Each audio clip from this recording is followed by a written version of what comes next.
Start again. So welcome to our Lunch, Learn and Connect session on upcycling and repair, practical ideas for councils.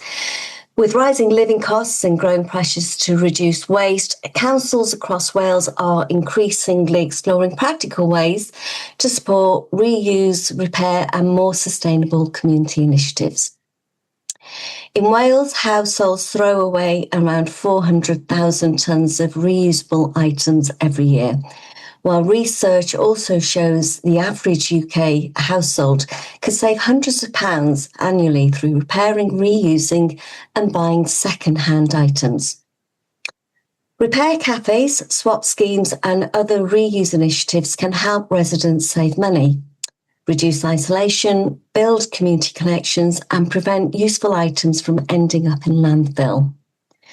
They also provide opportunities for skill sharing, volunteering and longer and stronger local partnerships.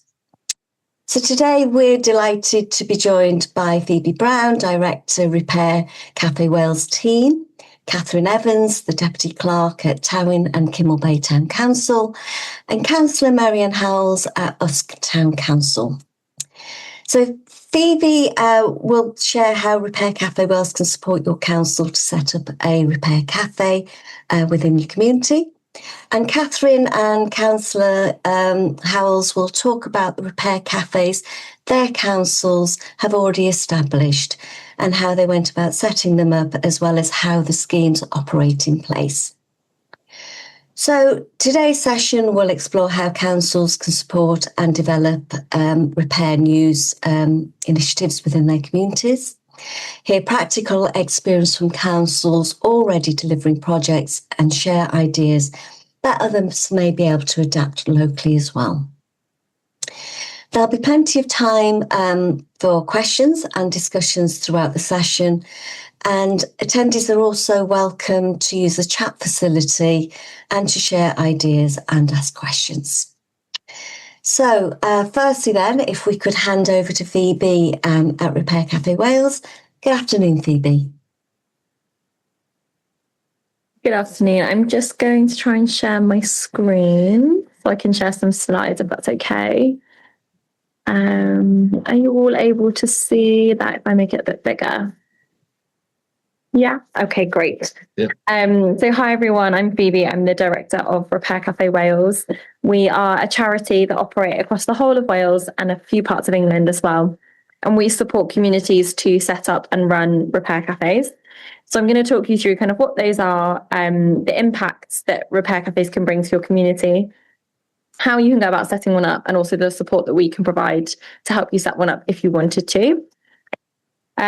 So repair cafes are pop-up events. So they normally take place in community centres, community halls, theatres, schools, sports halls, a variety of different sort of community style venues across Wales. And they generally run once a month, normally for about 3 hours on a weekend. That's the sort of generic setup that most of them follow.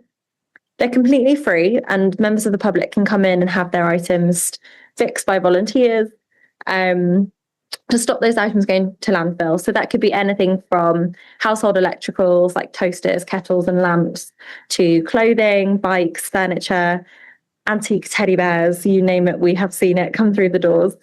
Most of the items we see are electrical, and the large majority of the items that are brought in are fixed. Our success rate is about 87%. So most of the things that come in can be fixed, which is brilliant. The repair cafes are completely volunteer run. So the fixers are volunteers, but as are the people that kind of set up and run the repair cafes and also provide things like the refreshments and the admin side of the repair cafes as well. We have over 135 repair cafes in Wales. Wales has the largest network in the UK. We've got 3 times as many per capita than any other UK nation, which is brilliant. So we're pretty sure we know what we're doing when it comes to setting up these repair cafes. They're really impactful spaces as well. So across the network in Wales, we've fixed over 34,000 items, which is over 1 million kilograms of CO2 saved. We've saved communities over £2.5 million. So the average person that comes into a repair cafe saves about £83, depending on the item that they're having fixed, because it reduces the need for them to buy something new. And we've supported over 140 communities. So most of those here in Wales, but a few in England as well. There's also a huge amount of social impact that these spaces have. So lots of people come along to a repair cafe, not for the environmental reasons, but to feel a bit more connected to their community. So they may make friends in the space if they're a volunteer. They may come along to just have a chat to people. There is normally tea and cake or tea and some kind of refreshments on offer. So it's really important that these spaces are also really inclusive and social spaces as well. There's some lovely stats here for you. So 96% of volunteers have made new friends at repair cafes, 90% report increased well-being, and 99% of our visitors feel happier and more connected to their community, which is really lovely. So for those of you who've been along to one, you'll know the kind of joy and the brilliant social element of the repair cafes that we're talking about. They are really, really lovely, warm spaces. Some of our repair cafes go beyond just the repairing to be able to support their communities from more of a social impact angle as well. So they all look a little bit different depending on the community that they're sat in and depending on what the community needs. So some, for example, might have a uniform swap shop. Some might run particular skill sharing sessions. Others, for example, Ely and Cardiff offer a free breakfast to visitors coming in, again, to help with cost of living support as well.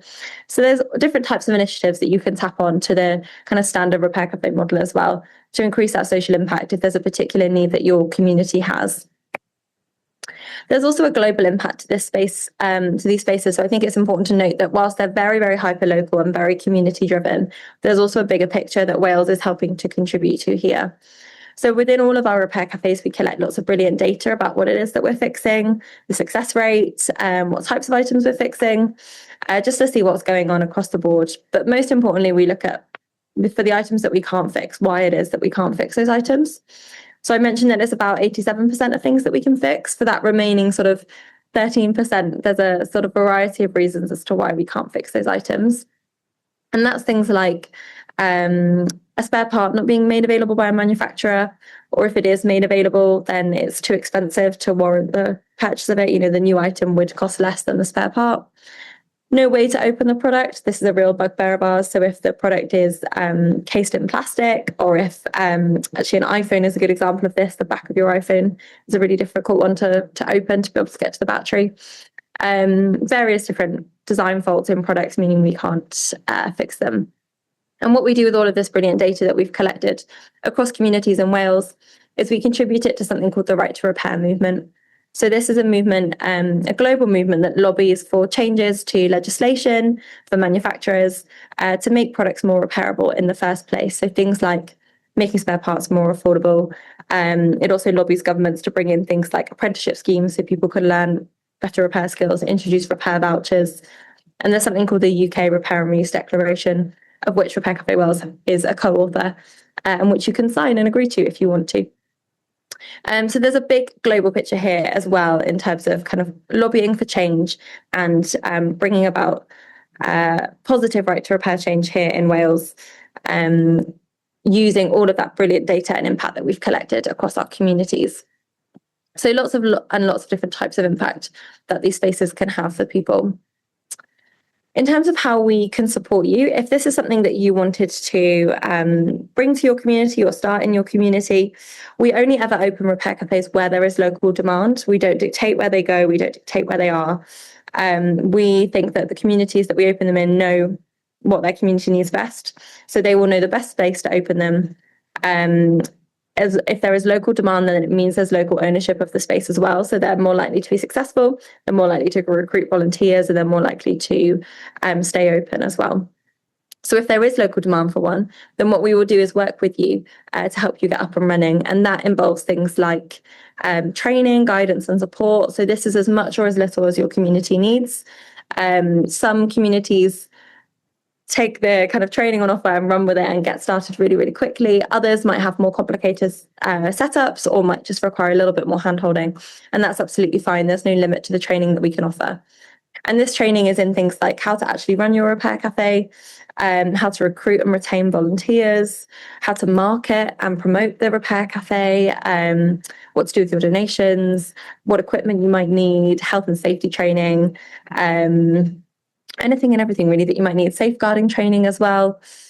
And then once we've got you up and running, we provide that support ongoing as well. So it's really important that you have access to that Wales-wide network of over 135 repair cafes that we've mentioned. So there's lots of peer-to-peer support that you can gain from existing repair cafes, where you can maybe share resources, share volunteers, share advice and skills. And we run meetings for the network to get together every month so that people can ask questions, have updates from us. The best answers always come from the volunteers and the organisers on the ground. And there's always some innovative things that people have thought of. So there's a really nice sort of forum to share those ideas and have that continued support as well. And the staff at Repair Café Wales are here as well to provide that support. So if a problem crops up or you've got a question or a tricky fix or whatever it might be, then we're here to offer that support as you run your Repair Café too. We have funding from the Welsh Government to be able to provide this support, and it also enables us to give you 2 PAT test training qualifications for 2 volunteers. So these are the kind of electrical safety tests that we run on electrical items, so we can train up 2 of your volunteers, or more if you wish, but this is what's included in the funding. We provide you with a PAT testing machine and a refurbished tablet or laptop so you can record all of that lovely data. And then in some situations, we can also provide insurance. It depends on the setup and the nature of your group, but for about half of our groups, we insure them as well.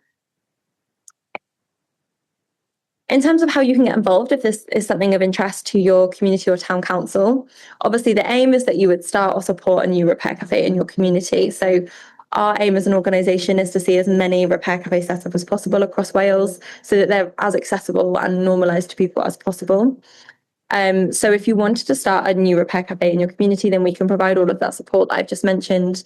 And all you would need to do is get in touch. Either I've got my email address on the next slide, so you can drop me an email, or you can submit an inquiry form on our website and we can work with you to get one of these set up. If you've already got one in your community, then we always encourage you to think about whether there's other spaces that you could put one as well. For example, in Cardiff, there are 13 repair cafes now, still with lots of scope to have more of them. It's really, because they only run once a month, they don't to compete with each other. So it's great to be able to have one on kind of every day of the weekend throughout the month.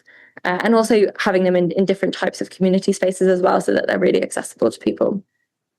If you're not quite ready to start a repair cafe in your community, or you've already got one, or this isn't something you're looking to take on, then we're always looking for more promotion of the existing offering that is in your community. We have repair cafes across the whole of Wales now, so I would imagine for most people you have one at least within your local authority. And it's great to try and promote these as best as possible so that people know what they are, how to access them, and where they are. We know that one of the biggest barriers for people with engaging with repair and reuse is just not really knowing that these exist, and not knowing that they've got one on their doorstep, or that they're free, or that they can just walk in and have their item fixed. So we'd really encourage you to promote the Repair Cafe in any way you can. We can provide posters, flyers, social media posts, if that's helpful, just to help your residents know that these are there and how they can access them. And also to promote volunteering opportunities. Often people will think that they can only get involved if they've got fixing skills, and that's absolutely not the case. There are lots of ways you can volunteer with the charity, even without fixing skills. As we've mentioned, that kind of social aspect of the Repair Cafe is so important to the benefits that it brings to the community. So the volunteers that help with refreshments, that help with helping people access the digital side of things, so filling in the forms, doing the admin, running the events, are so crucial to the success of the event. So there's lots of different opportunities that people can take part in. And again, we can provide flyers or information on the types of volunteering opportunities if you have ways of promoting those.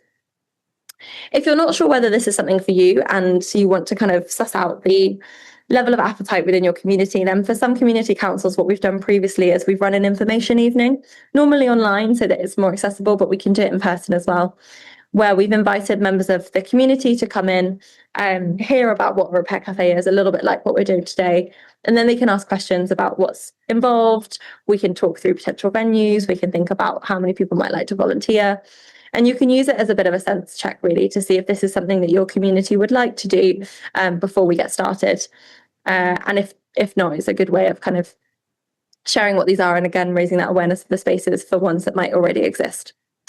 And then I would really encourage you to attend your local Repair Cafe. I'm sure all of you have one, even if it's just for the cake, even if you've not got a broken item, then do go along and experience what these spaces are like in real life. I will put a link to a video in the chat as well, which is just so you can see one in action. I think sometimes if you've never been to one, they're hard to picture in terms of kind of all the different things that go on in the space. And also the video is some of our volunteers as well talking about the benefits that they get from the spaces, and they do a much better job at communicating that than I can. So I will pop a video in the chat so you can see one in action too. But there's nothing quite like going along to one in real life. So I'd really encourage you to find your nearest one, which you can do on our website, and take something along to be fixed, or just go and have a piece of cake and a cup of tea. And these are our different kind of ways of getting in touch. So my email is on the screen there. If you did want to have a further chat or ask any other questions, I'm happy to answer questions now as well.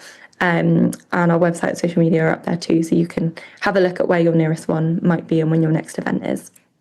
Thank you so much. I will stop sharing. Fabulous. Oh, thank you so much for sharing all of that information with us, Phoebe. Definitely well worth considering, especially with all the support that you provide as well there. There's absolutely no reason that even the smallest of councils can't take a leap into trying out how that would work within their community. I have attended our local Repair Cafe, and it was not only really well attended, but so many people were absolutely delighted by the fact that an item that they thought was just ready for the scrap heap was actually repairable. And what was nice was that, it just felt like a really nice, welcoming environment. So definitely, a fabulous opportunity to pull the community together. So I know that Catherine and Marianne, you both already run cafes, but for the other two councils who've attended, do you have any questions? Barbara, Betsy, do you have any questions at all for Phoebe? Hi. I know this. Go on. Barbara here. I've asked in the chat whether the sites have been mapped, and Phoebe's just said about the website, so they're on there. Is there a map and on there? I know there's a map on the slides, but is there a more precise map? And are the contact details? Our council is very small. Mm-hmm. We're surrounded by bigger towns that have repair cafes, so we're very unlikely to open one. But we support those in those other towns, and we'd be more than happy to put out information about them as well, if that's available. That's brilliant. Thank you, Barbara. Yes, there's a map on the website. I can see Vanessa just put in a link in the chat. Thank you, Vanessa. So there's a map you can zoom in and scroll and see all the different ones. And yeah, I can share some promotional materials with you if that would be useful. Things like blurb to go in a newsletter with some photographs, or a flyer or a poster. I'll share a variety of those with you afterwards. And then if you can promote your local ones, that's brilliant. That's really helpful. Thank you. Yeah, fantastic. Thanks for that, Barbara. Yeah. I was just going to say, I think it's really interesting, and it's something that is actually on the agenda, not the Repair Cafe, but the cost of living crisis is on the agenda for our meeting tomorrow night. It's something I've just took notes about to see if I can bring it up and see if it's something we can actually start up in Ostragon.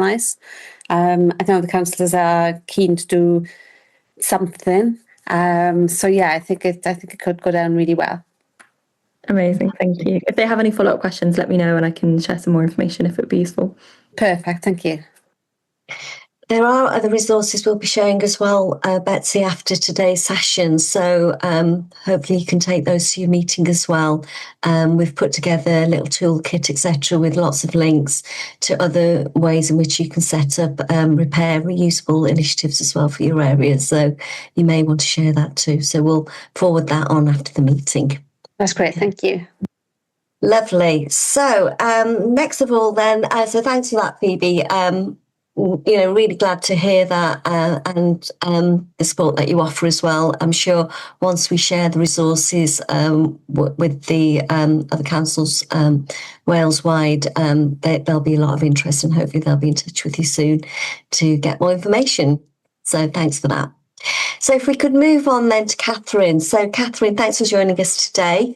If you'd just like to share your experience of how you went about setting up the cafe and how it's been received within your community, please. Yeah, sure. So I actually run 2 repair cafes. One within my job as a deputy clerk for Town and Kimmel Bay Town Council, which is held here in our resource building.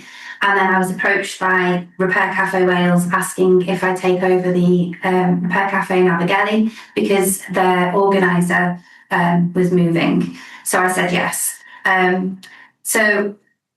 We have a repair cafe every month, but in 2 different venues, and my lovely volunteers do both of them.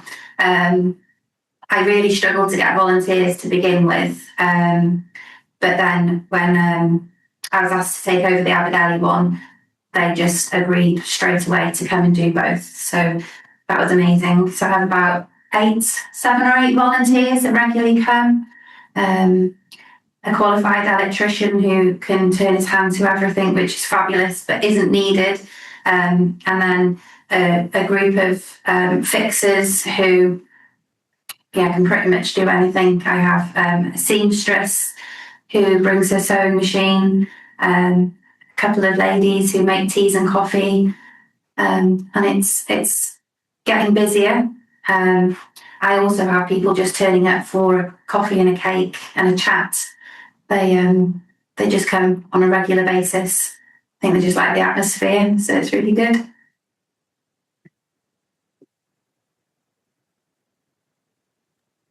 How long's it been running for Catherine? How long have they been running?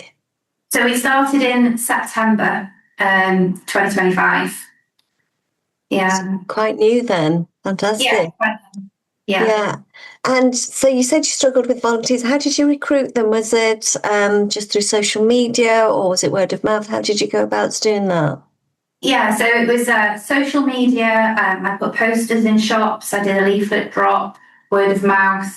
I have gained a few volunteers through people coming to repair cafes with their items and then wanting to get involved as well. So it's an ongoing process.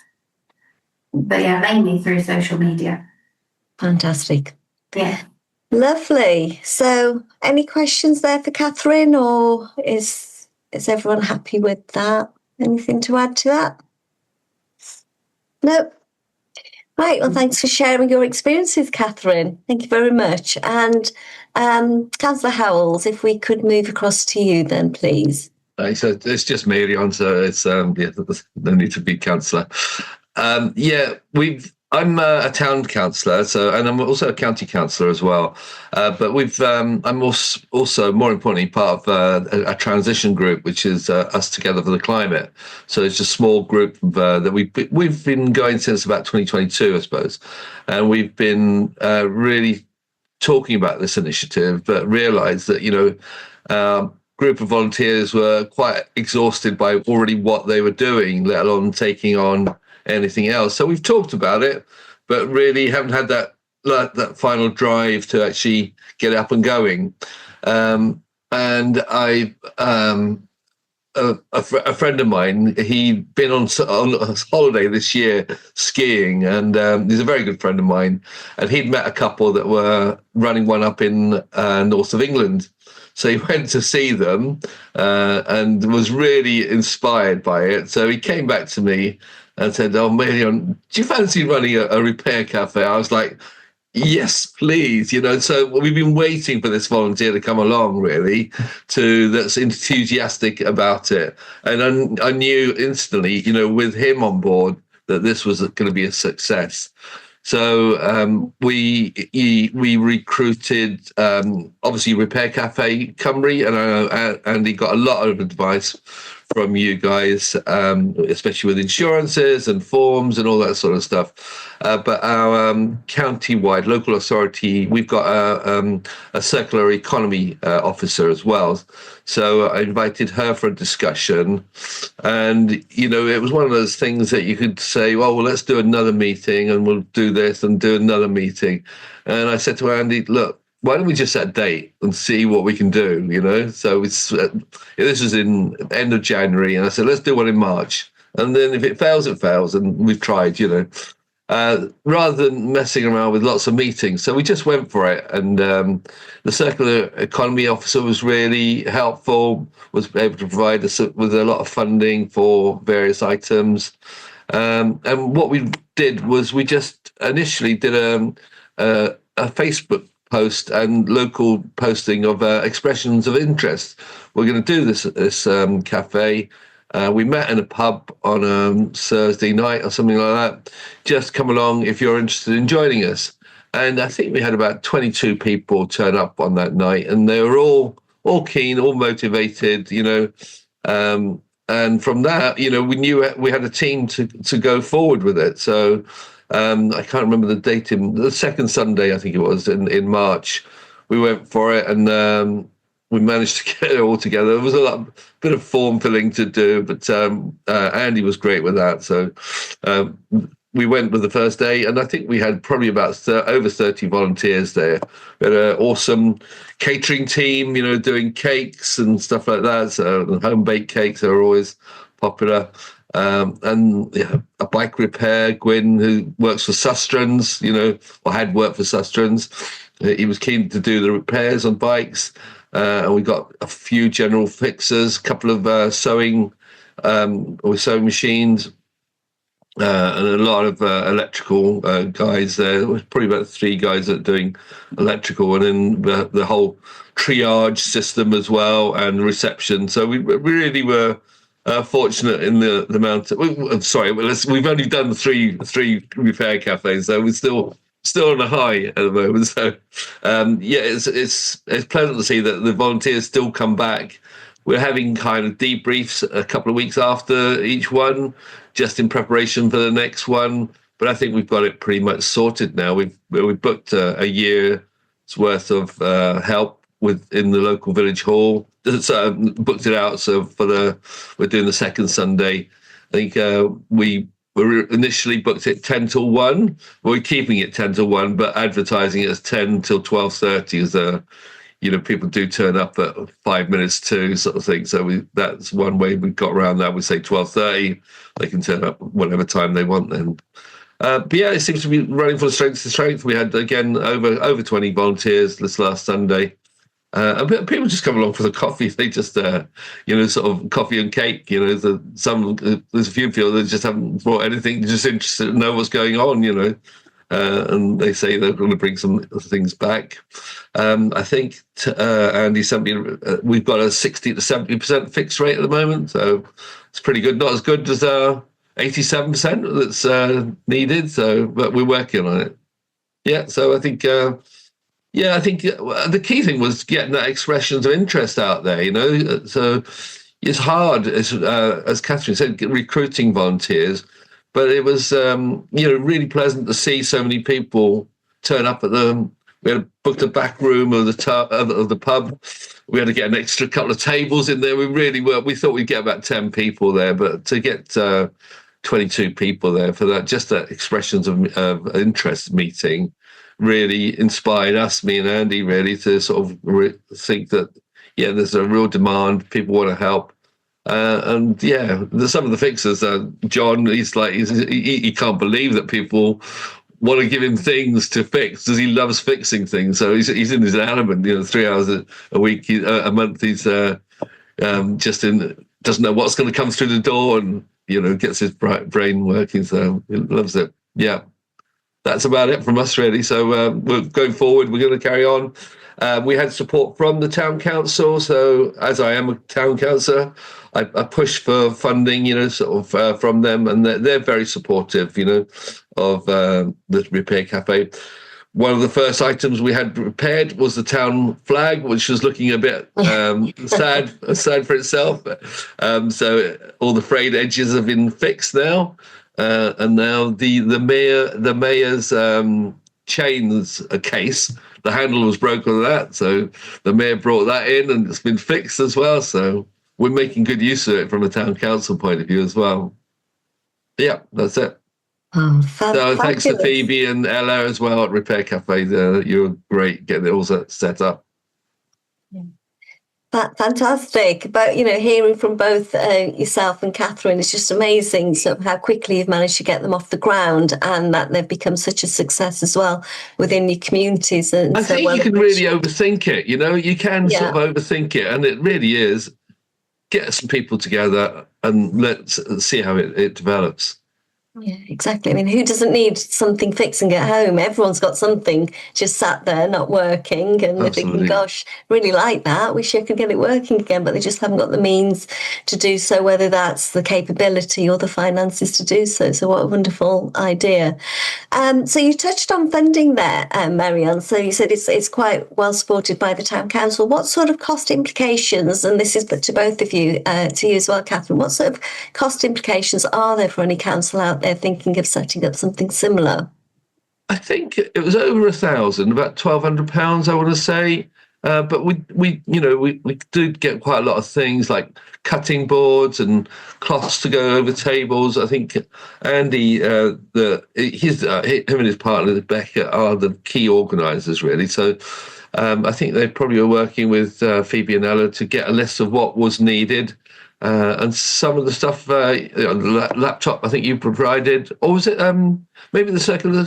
No, there was a laptop from you, wasn't there? I think, but the circular economy officer was able to tap into funds in the local authority to get quite a lot of kit for us. And then we just got a cash donation from the town council. So. Andy runs his own charity as well, which is called Doing Kind. So we call it the Doing Kind Repair Cafe, and that's volunteers going out and flash mob doing goodness and good deeds sort of thing. So he kind of was able to bankroll it a little bit first of all, in that he had some funds in an account already, but we've been able to reimburse him with those costs through the local authority and the town council. Okay. So, Catherine, is it a similar story for your council as well in terms of costs and how it's funded? So the Repair Cafe that we have in the Town Council building doesn't really come with a lot of costs because it's covered by the Town Council. The one in Abergele, I've managed to get funding for through an FEM. I think they're a wind farm, and that's for paying for the room hire, the insurance, pat testing of the or calibration of the pat testing machine, some refreshments, and then I've also had a grant for the one in town in Kimmel Bay. I've used that for banners, and again the calibration of the pat testing machine. But there is a few costs that are needed to be covered, but it's quite easy to get grants if you can go through a community group to get them. As a single person, it is quite difficult because you don't have a constitution and policies and everything. But if there's a community group that you can access funding through, then that's really helpful. Okay. Yeah, and just to see what the local authority have got on offer as well, because they're obviously having to up their decarbonisation sort of level. So there might be some funding available there. And I know our circular economy officer was just on a 12-month contract, but now she's been offered a permanent role because of the benefit to the local authority.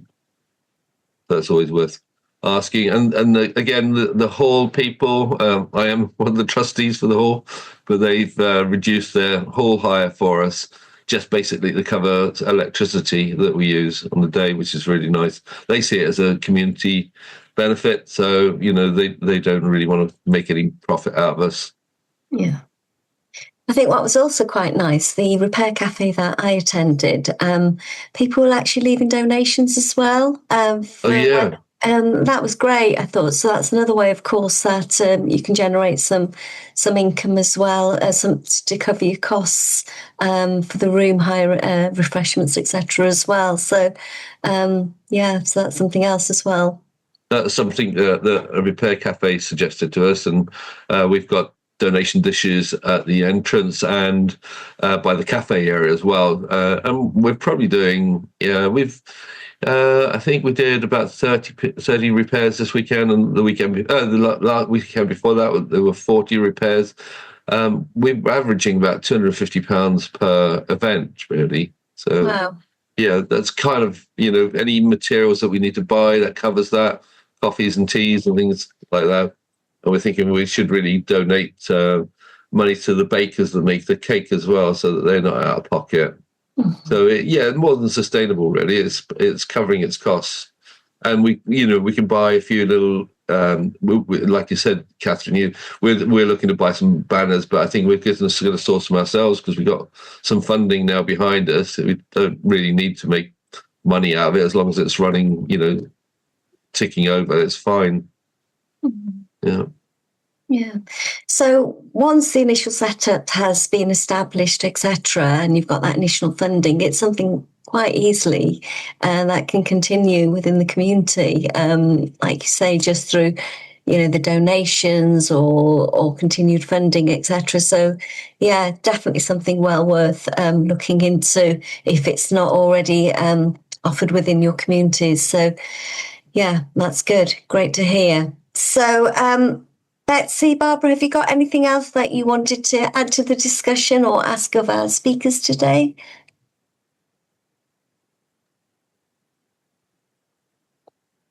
No. Did you want to come in, Betsy?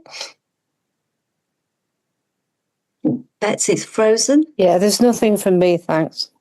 Right. Okay. That's absolutely fine.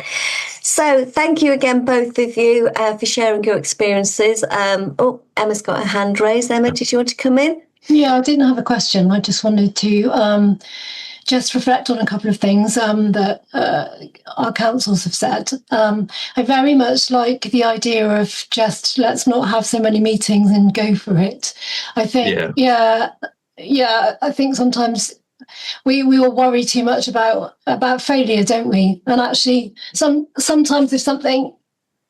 You've got to throw enough mud at something and see what sticks, haven't you? And I really like that. And I also wanted to say that we have a repair cafe in Abergavenny where I live, and I've never been. And you have suitably inspired me to go to the next one to find out a bit more about how it's working out in my local area. So thanks very much. And the information that you provided today is brilliant, because what we're going to do is re-edit all of this and share it and package it up and share it on our social media and by email to all councils so that they can understand, how self-sustaining these things are as well, which is amazing.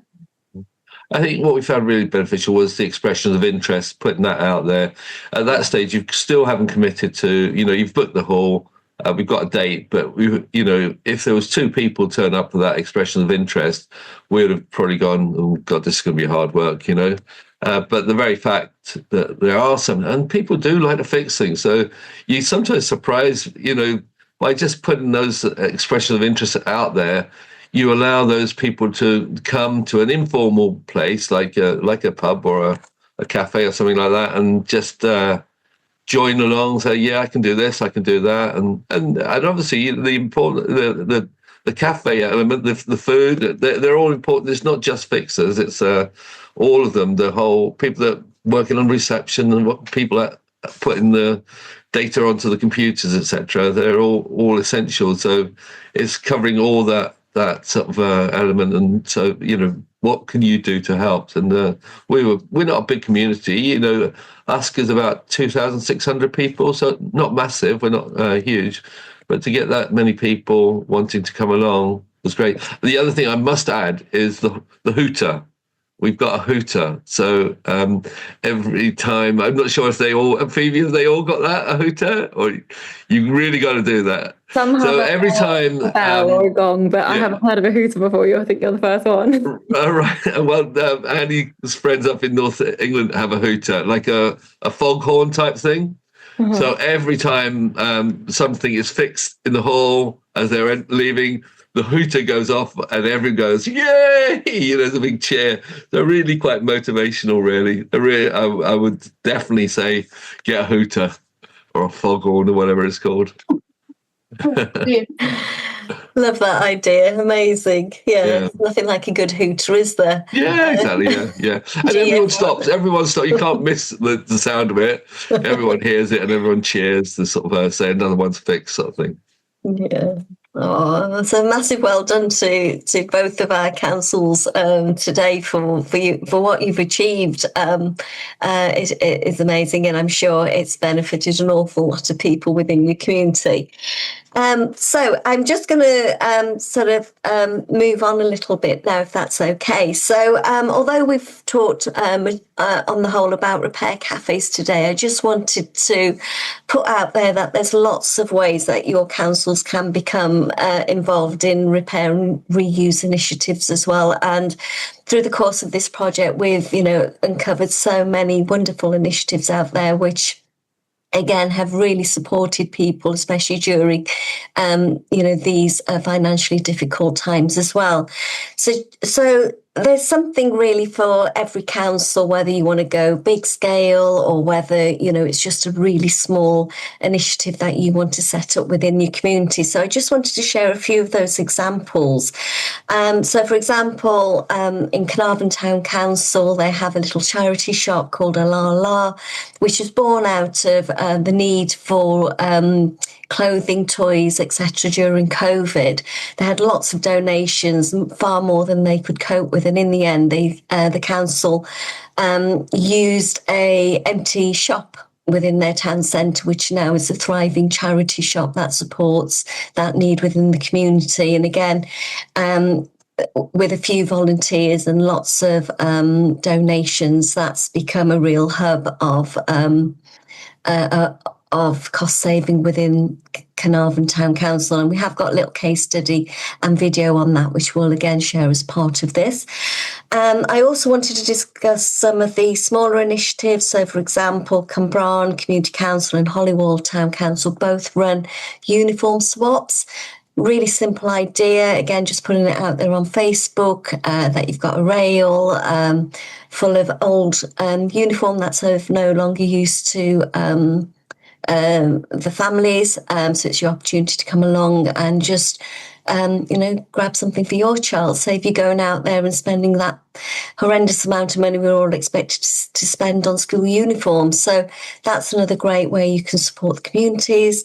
Also coat swaps, that's something quite a few councils run as well.